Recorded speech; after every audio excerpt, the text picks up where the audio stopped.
လာပါပစ္စည်းတစ်ခုရဲ့အည်သွေးဟာဘလောက်အရေးကြီးလဲဆိုတာကိုကျွန်တော်တို့တောင်သူတွေလည်းသိချိန်တန်ပါပြီဟုတ်လွန်ခဲ့တဲ့9နှစ်10နှစ်ခန့်ကမြန်မာနိုင်ငံလုံးကိုရေပိုက်တွေထုတ်လုပ်ပြီးတော့ဖြန့်ချီပါတယ်အဲ့လိုဖြန့်ချီတဲ့အခါမှာကျွန်တော်တို့ရဲ့ရေပိုက်ကအခြားရေပိုက်တွေနဲ့စာရင်ဈေးအနည်းငယ်မြင့်နေဗျဘယ်လောက်ထိကွာလဲဆိုရင်ပေ660တခွေမှာ2000ကျပ်လောက်ကျွန်တော်တို့ကများတယ်အဲ့တော့တောင်သူတွေကဈေးများတယ်ဈေးကြီးတယ်ပေါ့ကွာဟငွေကဘာမှမရှိဘူးဒါပေမဲ့ဘယ်မှာပို့ပြီးတော့ကွာဟသွားမလဲဆိုရင်ဒီရေပိုက်က100ဒီပဲသုံးလို့ရမယ်ကျွန်တော်တို့ကသီးနှံစိုက်ခင်း3ချိန်သုံးလို့ရမယ်လို့ရှင်းပြပါတယ်ကျွန်တော်တို့ရဲ့ရှင်းပြမယ်အပိုင်းနှိုင်းရှင်ပြမယ်အပိုင်းကိုကျွန်တော်နှိုင်းရှင်ပြလိုက်တာအဲ့ဒီအကျိုးကျေးဇူးဟာအခုအခါမှဒီတောင်သူတွေကသိသွားတာဒါဆို9နှစ်ကြာသွားပြီအများနဲ့အည်သွေးကိုပဲကျွန်တော်တန်ဖိုးထားတာပေါ့နော်ကျွန်တော်တို့စပြီးလုပ်ကြတဲ့အည်သွေးကိုမြင်ရမယ်အည်သွေးကောင်းရမယ်အည်သွေးမှန်ကန်ရမယ်ကျွန်တော်တို့လုပ်တဲ့ပစ္စည်းတွေအည်သွေးကောင်းတဲ့ပစ္စည်းပဲဖြစ်ရမယ်ဆိုတဲ့ရည်ရွယ်ချက်နဲ့ကျွန်တော်တို့ကလုပ်တာဒါကြောင့်ဈေးနှုန်းမှာအများတကာတဲ့အနည်းငယ်ကွာဟလေဒီလိုပဲကျွန်တော်ဓာတ်မြေဩဇာတစ်ခုတွင်းတယ်ကျွန်တော်ဓာတ်မြေဩဇာကသူများနဲ့စာရင်ဈေးတော်ကြီးပါတယ်ပစ္စည်းကတကယ်ကောင်းလာတော့တောင်သူကဈေးနှုန်းကိုမကြည့်တော့ပါဘူးရည်သွေးကောင်းတဲ့ပစ္စည်းကိုကြာသုံးရတယ်ဗျာနံပါတ်2အချက်ကသူ့ရဲ့အစွမ်းအာနိသင်တွေကအကျိုးရှိတဲ့အတွက်ရည်သွေးကောင်းတဲ့ပစ္စည်းတော်များများရဲ့အားသာချက်တွေကအများကြီးရှိတယ်ဒါကျွန်တော်တို့ဓာတ်မြေဩဇာမှာဆိုရင်နည်းနည်းထည့်ရတယ်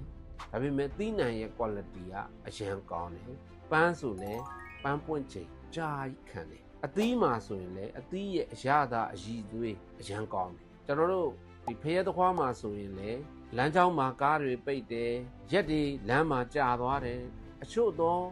အသီးကားတွေအသီးတွေပုတ်ကြတယ်အရည်တွေထွက်ကြတယ်မျိုးစုံပြဿနာဖြစ်တဲ့အချိန်မှာဒီ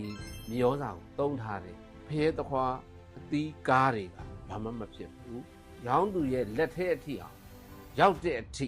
စားလို့ကောင်းနေတော့တယ်ကျွန်တော်တို့ဓာတ်မြေဩဇာကိုသုံးထားတဲ့အသီးတွေကရောက်တာရှိထားခံပြဿနာအရင်မရှိဘူးပြောရင်တော့10%လောက်ပဲပျက်စီးတယ်ကျန်တာလုံးဝအကောင်းပဲစားရတယ်ရောင်းရတယ်စားလို့အဆင်ပြေတယ်ဈေးတန်းတစ်ခုရောင်းလို့ရသေးတယ်ပေါ့ဗျာအတူတူချင်းအဲ့ဒီအာသာချက်ရှိပါတယ်အရည်သွေးကောင်းတဲ့ပစ္စည်းကဘယ်တော့မှမျက်နှာမငယ်ရပါဘူးအစပိုင်းမှာရောင်းရဝယ်ရတာပြောဆိုရတာကြော်ညာရတာခက်ခဲပေမဲ့နောက်ပိုင်းမှာတော့ marketing ကိုအရန်မလိုအပ်ဖ ೇನೆ ရောင်းရပါတယ်တတိထားမိမှာပါ iPhone မှာဆိုရင်ကြော်ညာ model ပါတယ်မရှိပါဘူးဒါသူထုတ်တဲ့အချိန်မှာလူတွေကတန်းစီပြီးတော့ဝယ်ရပါတယ်ဒီလိုပဲပစ္စည်းကောင်းတယ်ဆိုလို့ရှိရင်လူတွေကအလိုလိုကိုလာပါတယ်ဆွဲဆောင်စရာဆွဲခေါ်စရာမလိုပါဘူးဒီအချက်ကိုမူတည်ပြီးတော့ကျွန်တော်တို့ကလည်းဒီနီးလန်းကိုလိုက်ပြီးတော့ပစ္စည်းကောင်းတာကိုပဲအဓိကထုတ်လုပ်တင်သွင်းဖြန့်ချီရောင်းချခြင်းဖြစ်ပါတယ်ဒါကကျွန်တော်တောင်သူတွေလည်းသိပြီးဖြစ်မှာပါကျွန်တော်နဲ့ရေရှည်နှစ်ရှည်လာများဆက်ဆံတဲ့ဒီကျွန်တော်နဲ့အထူးပူးပေါင်းလှုပ်ဆောင်တဲ့တောင်သူတွေကတော့ကျွန်တော်တို့အကြောင်းကောင်းကောင်းသိပြီးဖြစ်မှာပါနောက်နောင်ကိုလည်းကျွန်တော်တို့ကအရည်သွေးသည်ပထမဆိုပြီးတော့အရည်သွေးကိုပဲကောင်းအောင်လုပ်မှာဖြစ်ပါတယ်မိတ်ဆွေတွေစိုက်ပျိုးရေးအဖွဲ့တွေသိအောင်ပြောကြားလိုက်ရှင်ဖြစ်ပါတယ်အခုလိုနားထောင်ကြည့်ရှုပေးတဲ့အတွက်အားလုံးကျေးဇူးတင်ပါတယ်မင်္ဂလာပေါင်းနဲ့ပြည့်စုံကြပါစေခင်ဗျာ